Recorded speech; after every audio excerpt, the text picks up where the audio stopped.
आज म बसेको ठाउँको नजिकै रहेको एउटा पार्कमा जाँदैछु। त्यसैको तयारी हो। त्यो ठाउँ मैले गुगल गरेर हेर्दा पत्ता लगाएको तस्बिरमा निकै मनमोहक देखिएको छ।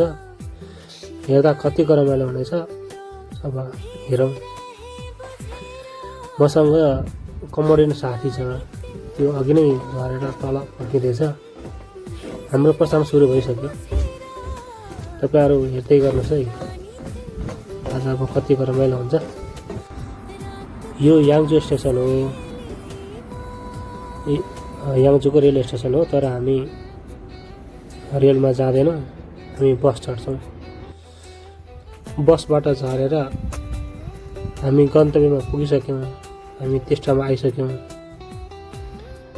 तर गुगलको फोटोमा देखिएको जस्तो खासै चाहिँ केही पनि पाएन। यहाँ यस्तो त्यस्तो मनमोहक चाहिँ खासै केही रहन्छ, मान्छे पनि खासै छैन भन्दा हुन्छ। गुगलमा हेर्दा यस्तो राम्रो तस्बिर देखाएको थियो, यो फुलहरू यहाँ कतै छैन। कति राम्रो देखिएको छ, यथार्थमा छैन रहेछ।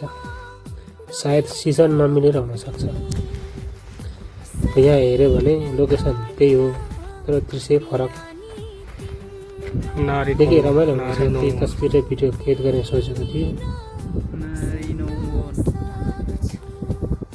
त्यस्तो भएन।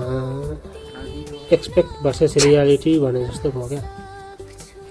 माछा मारौँला भनेर पोखरीमा हाम फालेको भ्याएको त समातेको जस्तो भयो।